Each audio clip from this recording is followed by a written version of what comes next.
संत शिरोमणि आचार्य गुरुवर श्री विद्यासागर जी महाराज की जय।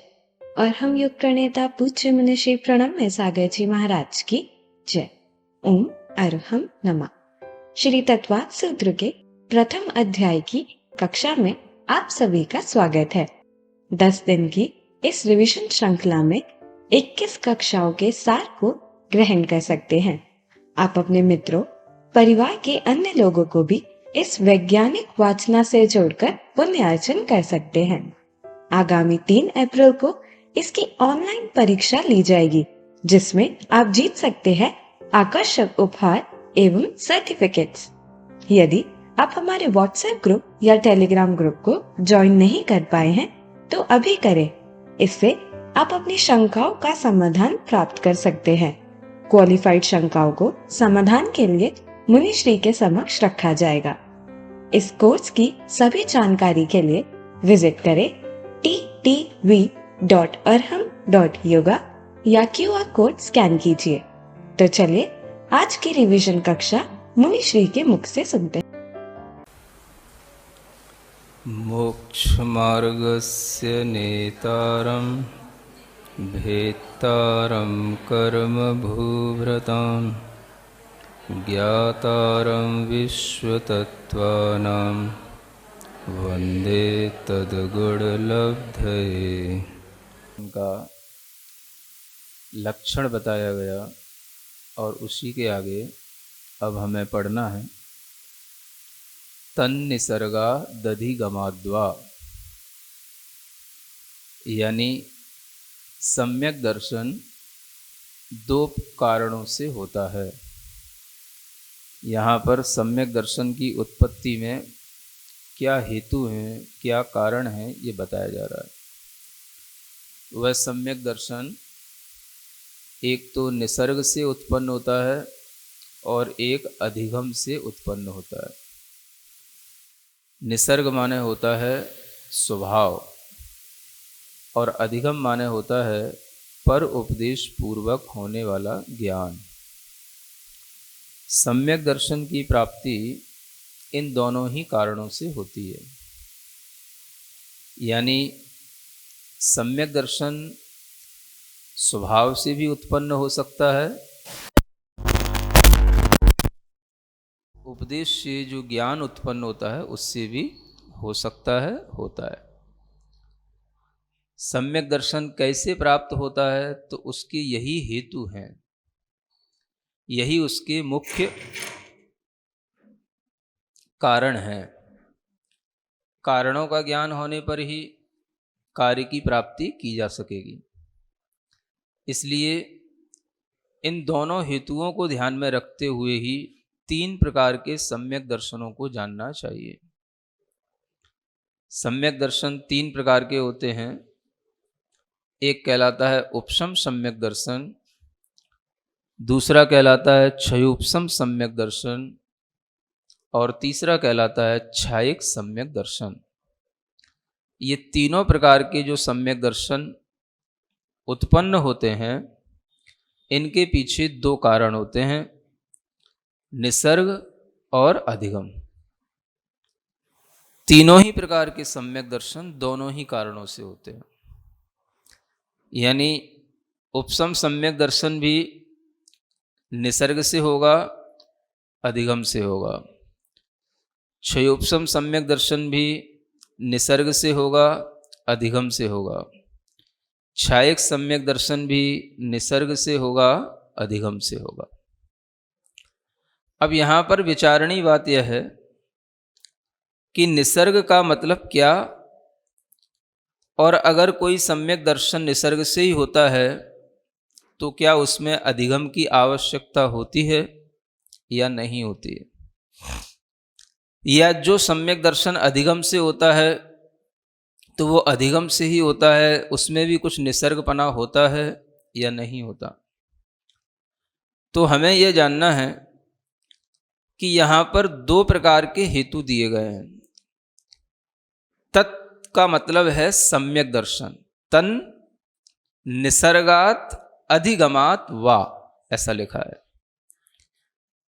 यानी तत् माने वह सम्यक दर्शन निसर्ग से, वा माने होता है अथवा, अथवा अधिगम से उत्पन्न होता है। तो सम्यक दर्शन निसर्ग से भी होता है, अधिगम से भी होता है। अब हम थोड़ा इन दोनों के बीच का जो डिफरेंस है उसको जानने की कोशिश करते हैं कि निसर्ग का मतलब स्वभाव है और अधिगम का मतलब पर उपदेश है। ये व्याख्या आचार्यों के द्वारा जो की गई है वो सबके लिए मान्य है और सभी आचार्यों ने माना है इसी परिभाषा को। तो अब प्रश्न ये होता है कि क्या सम्यक दर्शन हमें स्वभाव से उत्पन्न हो सकता है? स्वभाव से मतलब कुछ किए बिना, बिना पुरुषार्थ के। स्वभाव का मतलब क्या है यहाँ? कुछ हम की करें नहीं, कोई पुरुषार्थ नहीं करें या कोई भाव नहीं करें, क्या अपने आप स्वभाव से उत्पन्न हो जाएगा सम्यक दर्शन? और दूसरा जो होता है वो अधिगम से होता है, पर उपदेश से होता है। तो दूसरे का उपदेश मिले तो भी हो सकता है और दूसरे का उपदेश नहीं मिले तो भी हो सकता है। जब दूसरे का उपदेश नहीं मिल करके होगा तो वो निसर्ग से होगा और जो दूसरे के उपदेश के साथ होगा वो होगा अधिगम से। तो विचारणीय बात यह है कि ऐसा भी होता है कि सम्यक दर्शन उपदेश के बिना भी हो सकता है। तो विद्वानों का कहना है कि वर्तमान में अगर कभी आपके लिए बिना उपदेश के सम्यक दर्शन होगा तो वो तभी संभव है जब आपने पहले कोई ज्ञान प्राप्त कर लिया होगा। माने अधिगम तो हो ही चुका होगा, अधिगम तो अवश्य ही होगा। निसर्ग तो तभी होगा जब अधिगम पहले हो चुका होगा। अन्यथा स्वभाव से अपने आप बिना ज्ञान के कुछ भी नहीं होता, ऐसा विद्वानों का मानना है।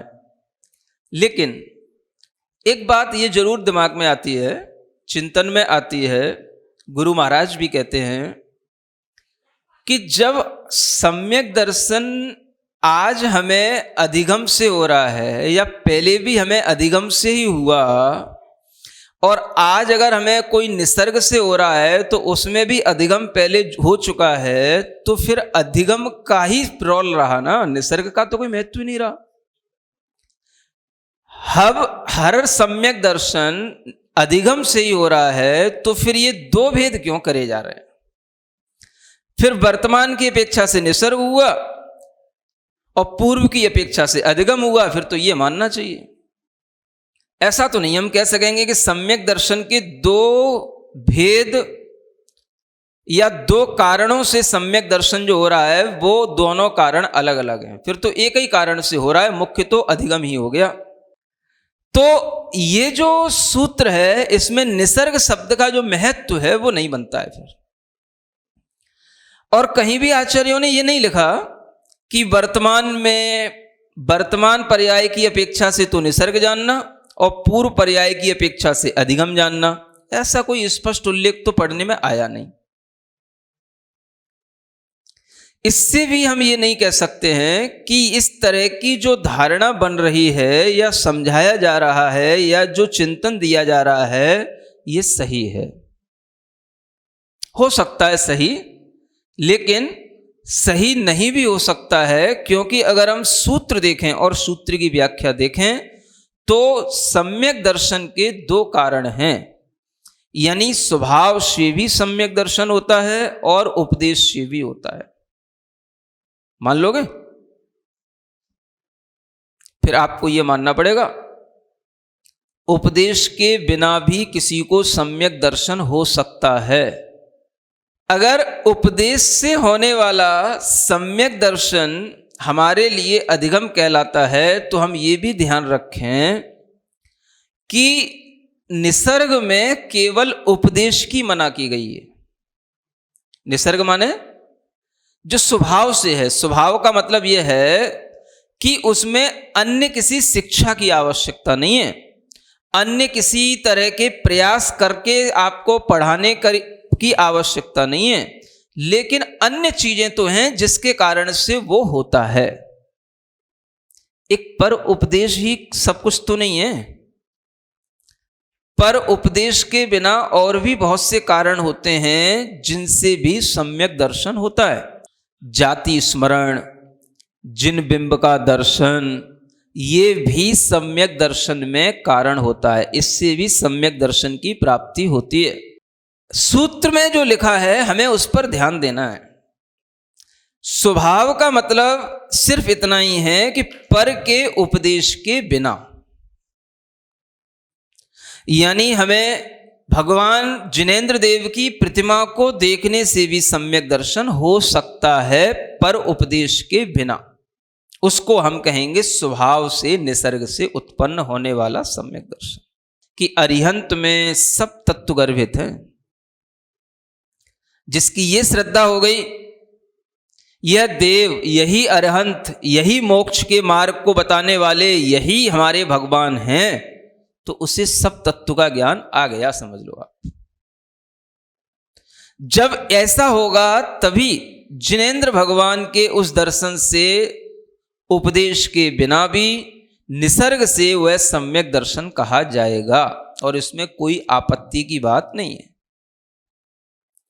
अनादि मिथ्या दृष्टि जीव किसे कहते हैं?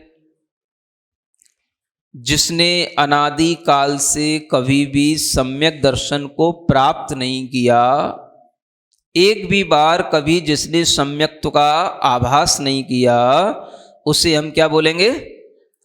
अनादि मिथ्या दृष्टि जीव। ऐसा अनादि मिथ्या दृष्टि जीव भी जब सम्यक दर्शन प्राप्त करता है तो वह जीव दोनों तरह से प्राप्त कर सकता है, निसर्ग से भी और अधिगम से भी। सूत्र जो कहे जा रहे हैं, सम्यक दर्शन बताया जा रहा है, सम्यक दर्शन के भेद बताए जा रहे हैं, वह भेद अनादि मिथ्या दृष्टि जीव के लिए ही बताए जा रहे हैं।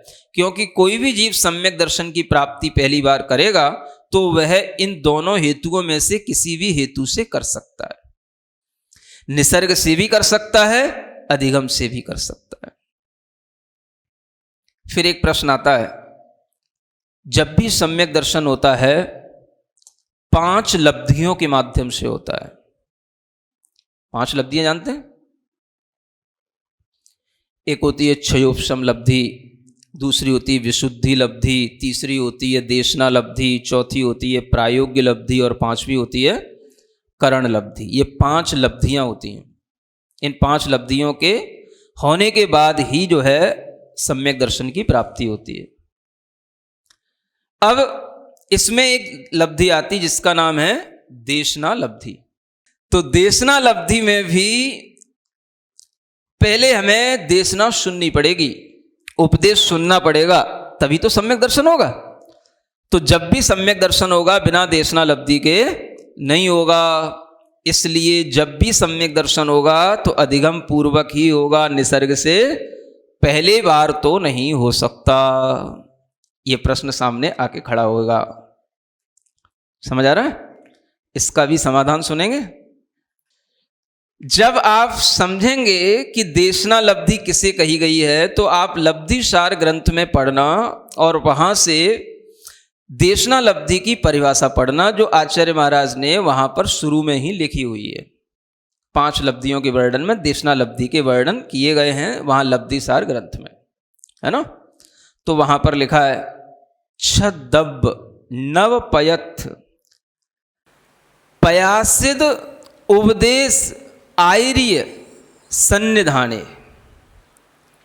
क्या लिखा है कि जो 6 द्रव्य 9 पदार्थों को प्रकाशित करने वाला जो उपदेश है, उनका उपदेश देने वाले जो आचार्य हैं, उनका सन्निधान, उनकी सन्निधि, उनका सानिध्य।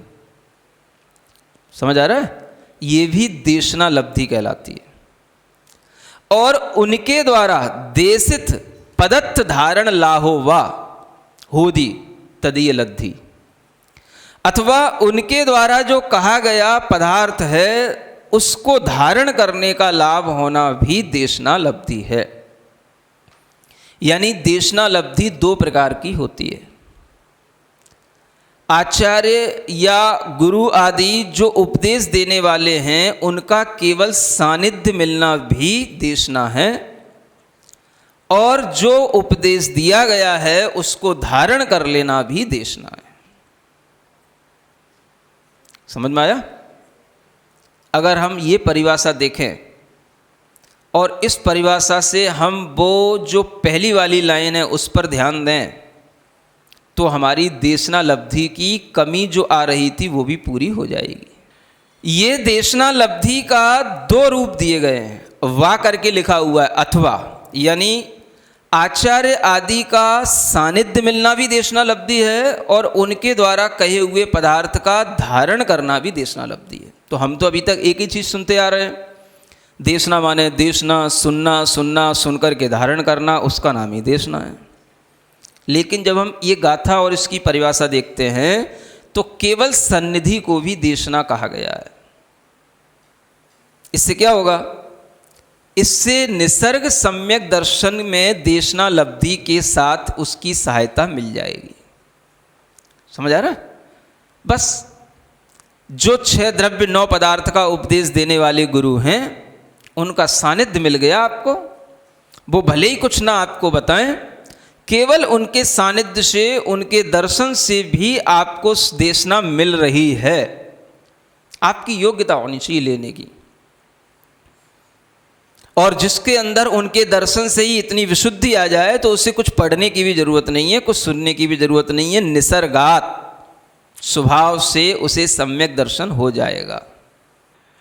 जब सम्यक दर्शन किसी आचार्य आदि उपदेशक के सानिध्य में इस तरह से प्राप्त होगा तो उसमें देशना लब्धि भी हो जाएगी, और वही देशना लब्धि निसर्ग सम्यक दर्शन के लिए कारण भी बन जाएगी। इस तरह हमने अंततः यह सिद्ध कर दिया है कि निसर्ग से भी अनादि मिथ्या दृष्टि जीव को बिना देशना लब्धि के भी सम्यक दर्शन हो सकता है। तो ये बात भी आज के पढ़े लिखे लोगों को ध्यान में रखना है। एकांत धारणा नहीं बनाना कि जब भी कभी सम्यक दर्शन होगा तो अधिगम से ही होगा, उपदेश से ही होगा। उपदेश का मतलब भी समझ लो। समझ आ रहा है? और जो 10 प्रकार के सम्यक दर्शन बताए जाते हैं, आज्ञा, मार्ग इत्यादि, उनमें भी इस तरह से बताया गया है। केवल आप किसी के सानिध्य से भी सम्यक दर्शन प्राप्त कर सकते हैं। मार्ग पर जो चल रहे हैं मार्गी, उनको भी देख करके, उनके भी केवल आचार व्यवहार को देख करके आपके अंदर सम्यक दर्शन हो सकता है, ये भी कहा गया है। समझ आ रहा है? तो ये भी ध्यान रखें, बिना कुछ सुने हुए भी अगर हमारे अंदर भीतर योग्यता बन जाती है, विशुद्धि बनती है, पुरुषार्थ बनता है, तो हमें बिना कुछ सुनाए हुए भी सम्यक दर्शन हो सकता है। समझ में आ रहा है? इसको क्या बोलेंगे? निसर्ग से होने वाला सम्यक दर्शन। तो ऐसा सम्यक दर्शन औपसमिक भी होता है, क्षयोपसमिक भी होता है और छायक भी होता है। छायक सम्यक दर्शन उनके लिए होता है जो नारकी जीवों में, दूसरे तीसरे नरकों में तीर्थंकर प्रकृति का बंध किए हुए जीव होते हैं, और उनके लिए क्षयोपसम सम्यक दर्शन ही होता है। लेकिन तीर्थंकर प्रकृति का बंध होता है, जब वो तीर्थंकर प्रकृति का बंद करके ही फिर से मनुष्य जन्म प्राप्त करते हैं, तो उन्हें छायक सम्यक दर्शन की प्राप्ति के लिए किसी भी प्रकार के उपदेश की जरूरत नहीं पड़ती है। इसलिए निसर्ग से उनके लिए भी छायक सम्यक दर्शन हो रहा है, ऐसा कहा जाता है। आचार्य अकलंग देव ने कहा है कि इसी तरह के स्वभाव से वह सम्यक दर्शन भी होता है, लेकिन अंतरंग में दर्शन मोहनी कर्म का उपशम, क्षय या क्षयोपशम ही कारण होता है, और बाहर से हमारे अंदर अपने आप इस तरह की योग्यता आ जाती है कि हमें तत्व की श्रद्धा की परिणति आ जाती है। निसर्ग से जो होने वाला सम्यक दर्शन है वो सब अपनी योग्यताएं मिल जाएंगी। आपकी कर्मों की स्थितियां, दर्शन मोहनी आदि कर्मों का क्षय क्षयोपशम उसी तरीके का होना, और बाहर केवल जिन बिंब या आचार्य आदि गुरुओं का केवल सानिध्य भी मिल जाता है तो भी उससे सम्यक दर्शन की प्राप्ति हो जाती है। केवल आप देव का स्वरूप मान लिए, गुरु का स्वरूप मान लिए, उससे भी 7 तत्व का ज्ञान हो गया, है ना। वही 7 तत्व यहां आगे बताए जा रहे हैं। जीवा जीवाश्रव बंद संवर निर्जरा मोक्षास तत्वम। तो ये तत्व हैं, है ना, इन्हीं को तत्वार्थ भी कहते हैं। पहला क्या है? जीव। क्यों पहला जीव तत्व कहा गया? क्योंकि जीव में ही सब कुछ घटित होना है। जीव नहीं है तो कोई भी तत्व नहीं है ना। जीव के अंदर ही सब तत्व घटित होंगे, इसलिए जीव तत्व प्रधान है, इसलिए सबसे पहले उसका नाम लिया। उसके बाद में अजीव तत्व। बाद में अजीव क्यों रखा? क्योंकि जीव का संबंध अजीव से ही है। समझ आ रहा है? भीतर भी और बाहर भी। आत्मा का संबंध आत्मा के साथ चिपके हुए कर्मों से ही है अनादिकाल से। वो कर्म अजीव हैं, इसलिए जीव के साथ में अजीव तो आएगा ही। संसारी जीव की जब हम बात करेंगे तो, है ना। तो जीव के अत्यंत निकट अगर कोई है तो वो अजीव द्रव्य ही है। कर्म द्रव्य, कार्मण शरीर, तेजस शरीर, ये सब क्या है? अजीव द्रव्य हैं, जो हमेशा जीव के साथ रहते हैं। ये शरीर अपना छूट जाता है, अगले गति में भी जब तक आत्मा दूसरा जन्म लेने के लिए जाती है तब तक भी उस आत्मा के साथ में ये दोनों शरीर रहते हैं। और ये अनादि संबंधे च, दूसरे अध्याय में पढ़ा है। कब से इनका संबंध है? अनादिकाल से संबंध है, इसलिए भी जीव के साथ अजीव रखना है। दूसरी बात, आचार्य कहते हैं ये जीव के ऊपर उपकार करने वाला अजीव होता है, इसलिए भी जीव के साथ अजीव रखा जाता है। संसार दशा में जीव के लिए अजीव ही तो उपकार करता है। आपको शरीर मिला, जीवन मिला, प्राण मिले, क्या समझ आ रहा है? ये किसका उपकार है? अजीव का। सुन रहे हो? रो रहे हो, मरने की इच्छा है, शरीर बिल्कुल नष्ट हो चुका है, मरोगे, मृत्यु भी होगी, तो भी ये किसका उपकार है? अजीव का। समझ आ रहा है? तो जीव के ऊपर अजीव का उपकार होता है, इसलिए भी जीव के पास में अजीव रहता है। ठीक है। फिर अजीव के पास में क्या है? आश्रव। जीव और अजीव दोनों के संयोग से ही आश्रव होता है। आश्रव अकेला नहीं हो सकता, एक कारण से आश्रव नहीं होता है। जीव का भी उसमें भाव है और अजीव का भी भाव है, इसलिए आश्रव 2 प्रकार के बताए गए, एक भावाश्रव और एक द्रव्याश्रव।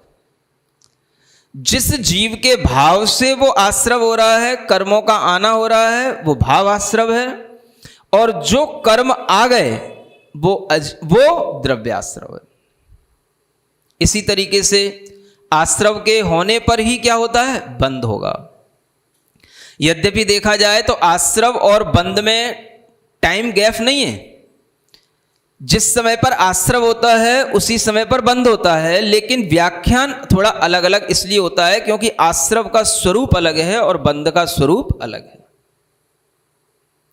आश्रव का स्वरूप, आश्रव के कारणों को अलग बताया जाता है, जो मिथ्यात्व, अविरति, प्रमाद, कषाय, योग, ये आश्रव के कारण है, ये आश्रव कहलाता है। और प्रकृति बंध, प्रदेश बंध, स्थिति बंध, अनुभाग बंध, ये बंध कहलाता है। तो बंध का स्वरूप अलग समझाया जाता है, इसलिए आश्रव अलग है, बंध अलग है। लेकिन आश्रव और बंध का कार्य जो आत्मा में घटित होता है वो एक ही समय पर होता है। जिस समय आश्रव होता है उसी समय पर बंद होता है, लेकिन आश्रव पूर्वक बंद होता है। इसलिए कहा जाता है क्योंकि आश्रव एक द्वार है। क्या है? द्वार, रास्ता, और उसके माध्यम से वो कर्म आता है, और फिर कर्म जब बंध जाता है तो उन दोनों को अलग अलग व्याख्यात किया जाता है। इसलिए कहा जाता है आश्रव पूर्वक बंद हो रहा है। तो इसलिए आश्रव भी कहा गया, बंध भी कहा गया, और आश्रव के पास में बंध को रखा गया। अब बंध के पास क्या रखा है? संवर, संवर किसको होगा? जिसको बंध रुक जाएगा उसी का नाम संवर है। सुन रहे हैं? बंध का विरोधी कौन है? संवर। आश्रव का विरोधी संवर नहीं कहा यहां। किसको? बंध का विरोधी संवर है ना। जिसको संवर हो गया माने उसको कर्मों का बंध होना रुक गया, इसलिए आश्रव संवर के बाद में बंध आ गया, बंध के बाद में संवर आ गया, है ना। तो संवर पूर्वक ही निर्जरा होगी, इसलिए संवर के बाद में क्या रखा? निर्जरा रखी। वही निर्जरा काम की है जो संवर पूर्वक हो, अन्य जो निर्जरा होती है वो काम की नहीं। इसलिए संवर पूर्वक निर्जरा को ही मोक्ष मार्ग में महत्व देने के कारण से संवर के बाद में निर्जरा तत्व रखा। ठीक है। और निर्जरा होने पर ही मोक्ष होगा, उस कर्म से मुक्ति मिलेगी, तो निर्जरा से ही मोक्ष होता है, इसलिए निर्जरा के बाद में मोक्ष रखा। ये सब किसको होगा? जीव को। सुन रहे हैं? मोक्ष किसको है? बंध किसको है? आश्रव किसको है? संवर और निर्जरा किसकी है? जीव की। जीव करेगा तो होगा। इसी तरीके से जीव अजीव ये तो दो सामान्य हो गए। आश्रव, बंध, संवर, निर्जरा, मोक्ष कहने से कुछ विशेषता समझ में आती है, तब हमें सही ढंग से सब कुछ समझ में आने लग जाता है। समझ में आ गई बात? इसलिए 7 तत्वों का ये व्याख्यान इसी क्रम से जानना जरूरी है ना।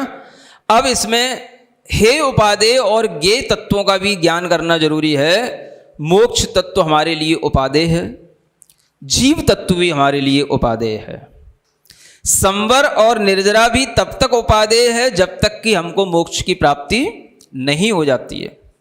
आश्रव और बंध ये हमारे लिए हे हैं, लेकिन हे कहते हुए भी हम इन्हें कथनचित हे भी कह सकते हैं और कथनचित आदेय भी कह सकते हैं। कथनचित इसलिए कह सकते हैं क्योंकि जब तक हमें मोक्ष मार्ग पर चलना है तब तक हमें कथनचित इन आश्रव बंधों से मुक्ति एकदम नहीं मिल जाती है। हमें पाप के आश्रव से हट करके पुण्य के आश्रव को भी ग्रहण करना पड़ता है। समझ आ रहा है? इसलिए जब तक यह मोक्ष का मार्ग पूरा का पूरा हमारे लिए सामने नहीं आ जाता तब तक पुण्य का आश्रव, पुण्य का बंध भी कथनचित हमारे लिए आगे आगे आगे आगे काम में आता रहता है, और वो भी हमारे लिए कथनचित उपादेय बना रहता है। अनेकांत दृष्टि से देखेंगे तो आपको सब समझ में आएगा, है ना। और जीव और अजीव जो हैं ये ज्ञेय हैं। जीव को हम उपादेय भी मान सकते हैं, लेकिन अजीव तत्व हमारे लिए क्या है? ज्ञेय है। इसको हम जानने योग्य, इसको हम जाने। पुद्गल कितने होते हैं, कितने प्रकार की वर्गणाएं होती हैं, सब ज्ञेय होता है। ठीक है ना। तो इस तरह से जीव आदि 7 तत्वों का ज्ञान, उनका श्रद्धान जब बन जाता है तो वह सम्यक दर्शन पढ़े लिखे लोगों के लिए हो जाता है। यह सम्यक दर्शन होने के बाद में एक सूत्र आगे का और पढ़ते हैं, नाम स्थापना द्रव्य भावतस तन्यासः। अब यहां कहते हैं जीवादि का ज्ञान करने के लिए कुछ उपाय करना है तो आपको पहले न्यास को जानना है। न्यास का मतलब होता है निक्षेप, है ना। हम किस तरह के जीवादि को जानना चाहते हैं तो लोक व्यवहार में 4 चीजें प्रचलित होती हैं, नाम, स्थापना, द्रव्य और भाव, है ना। हम जिसको जानना चाहते हैं उसका हमें ज्ञान भी तो होना चाहिए कि हम किसको इंडिकेट करना चाहते हैं, किसकी तरफ हमारा इंटेंशन है, तो वो निक्षेप से पता पड़ता है। तो संसार में 4 प्रकार के निक्षेप चलते हैं। सबसे पहला कौन सा? नाम। नाम का मतलब बस नामकरण। अब वो नाम हम क्या रखें? महाराज बेटे का नाम अरिहंत रख दें, तो वो अरिहंत नाम तो रख दोगे कि वो अरिहंत तो नहीं हो जाएगा। तो इसका मतलब ये हो गया कि नाम में किसी भी प्रकार के गुणों की कोई अपेक्षा नहीं की जाती। तो एक तो हो गया नाम निक्षेप, दूसरा होता है स्थापना निक्षेप, है ना। स्थापना 2 प्रकार की होती है, एक सदरूप या तद्भाव स्थापना और एक अतद्भाव स्थापना। तद्भाव स्थापना का मतलब जो चीज जैसे आकृति की होती है, जैसे रूप रंग की होती है, उसको वैसे ही रूप रंग के साथ में स्वीकार करने का नाम होता है तद्भाव स्थापना, है ना। जैसे भगवान की प्रतिमा है, जैसी भगवान की आकृति होती है वैसी हमने भगवान की प्रतिमा बनाई, तो ये क्या कहलाएगी? तद्भाव स्थापना। समझ आ रहा है। और अगर हमने किसी मान लो ऐसी वस्तु में, भैया ये भगवान है, हमने मान लिया ये भगवान की स्थापना कर दी पेंसिल में ही, समझ आ रहा है, मैंने डिब्बे को ही भगवान बना दिया, डिब्बा भगवान है, तो मैंने स्थापना इसमें भी कर सकता हूं, ये कहलाएगी अतद्भाव स्थापना। भैया इसको भगवान की तरह मानना, भगवान की तरह पूजना, ये भगवान है। जैसे कि आप लोग जब कभी ये शतरंज वगैरह के खेल खेलते हो ना, चेस वगैरह, तो उसमें घोड़े होते हैं, पियादे होते हैं, मंत्री भी होता है, वजीर भी होता है, सब होता है ना, हाथी भी होते हैं, तो वो आप उसमें बना लेते हो, ये हाथी माने हाथी है, ये घोड़ा माने घोड़ा ही है, ये तिरछी चलेगा तो तिरछी चाल चलेगा, ये सीधा चलेगा तो सीधा ही चलेगा। समझ आ रहा है। ये जिस तरह से ये क्या कहलाए, ये अतद्भाव स्थापना हो गई, ठीक है ना। तो दुनिया में दोनों तरीके का ये लोक व्यवहार में देखने को मिलता है, तद्रूप और अतद्रूप, ये दोनों प्रकार की स्थापना जानना। लेकिन इसमें जो पूज्यता आती है वो केवल तद्भाव स्थापना में ही मानी जाती है, ठीक है ना। अच्छा, तीसरा कहलाता है द्रव्य निक्षेप। क्या बोलते हैं? द्रव्य निक्षेप कैसे होता है? कोई अभी वर्तमान में उस पर्याय से परिणत नहीं है, लेकिन होगा आगामी काल में, उसको हम पहले से ही वैसा कहेंगे तो वो कहलाएगा द्रव्य निक्षेप। कोई अगर पत्थर भी लेकर के आ जाता है तो वो कहता है ये प्रतिमा है, प्रतिमा है, प्रतिमा है। क्या प्रतिमा? भी नहीं, इसी की प्रतिमा बन रही, इसी की प्रतिमा बनेगी, तो उस पत्थर को भी पहले से प्रतिमा कहा जाता है द्रव्य निक्षेप से। और भाव निक्षेप से जिस समय पर जो चीज उसी रूप में बन गई तो वो भाव निक्षेप से कहलाएगी। अरिहंत अगर वो बन गया, केवल ज्ञान हो गया, तो भाव निक्षेप से अरिहंत हो गया। समझ आ रहा है। शुक्ल ध्यान कर रहा है, अरिहंत बनने ही वाला है, बनने ही जाएगा, अंतिम भाव में है, चरम शरीरी है, तो हम उसको पहले से भी कह सकते हैं अरिहंत ही है, सिद्ध ही है द्रव्य निक्षेप से, क्योंकि ये सिद्ध हो रहा है। समझ आ रहा है। किसी का नाम रख दिया सिद्ध या अरिहंत तो नाम निक्षेप से हो गया। किसी में स्थापना कर दी, भैया ये सिद्ध है, ये अरिहंत है, तो स्थापना निक्षेप से हो गया। इस तरह से 4 प्रकार के निक्षेप, यानी कि यहां पर आपको वस्तु को जानने के उपाय बताए जा रहे हैं, और उन उपायों में सबसे पहला उपाय आता है निक्षेप को जानना, है ना। फिर उन निक्षेपों में से हम एक निक्षेप ग्रहण करेंगे। हमें प्रयोजन किससे? नाम निक्षेप से प्रयोजन नहीं, स्थापना से प्रयोजन नहीं, द्रव्य से प्रयोजन नहीं, हमें प्रयोजन किससे हुआ? हाँ, जो भाव से वास्तव में जीव है, हमें उसी से प्रयोजन है। इसी तरीके से जब हम सम्यक दर्शन की चर्चा करेंगे तो जो सम्यक दर्शन का भाव है हम उसी का ज्ञान आगे करेंगे। सिरिजिणवाणी जग कल्याणी जग जन मदतम मोहरी जणमण हारी गढ़हर हारी जम जरा भव रोग हरी तिथ्य राणम दिव्य झुणिम जो पड़ई सुणई मय्ये धारई राणम सौख मणंतम धर्य सासद मोक्ष पदम पावई सासद मोक्ष पदम पावई। आगामी 3 अप्रैल को परीक्षा के लिए आप अपने आप को अच्छे से तैयार कर सकते हैं। अभ्यास प्रश्न पत्रों को सॉल्व करके ttv.arham.yoga और व्हाट्सएप टेलीग्राम ग्रुप्स में आपको अभ्यास प्रश्न पत्र की लिंक सर्कुलेट की जाएगी। ग्रुप्स को ज्वाइन करने के लिए स्कैन कीजिए QR कोड या ttv.arham.yoga पर जाइए। अब समय है आज के प्रतियोगिता प्रश्न का। इसमें भाग लेने के लिए आप अपने फोन को QR कोड स्कैन करने के लिए तैयार रखिए या दिए गए लिंक go.arham.yoga/सवाल पर जाइए। आप सही उत्तर चुनकर हमें कल दोपहर 2 बजे तक भेज सकते हैं।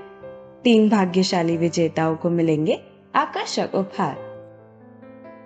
आज का सवाल है हेतु अर्थात कार्य, कारण, कर्ता, संबंध। अगर आप किसी कारणवश QR कोड को स्कैन न कर पाए हो तो ऊपर बताई गई वेबसाइट पर विजिट कीजिए। विजेताओं का नाम इसी कार्यक्रम श्रृंखला में आगे घोषित किया जाएगा।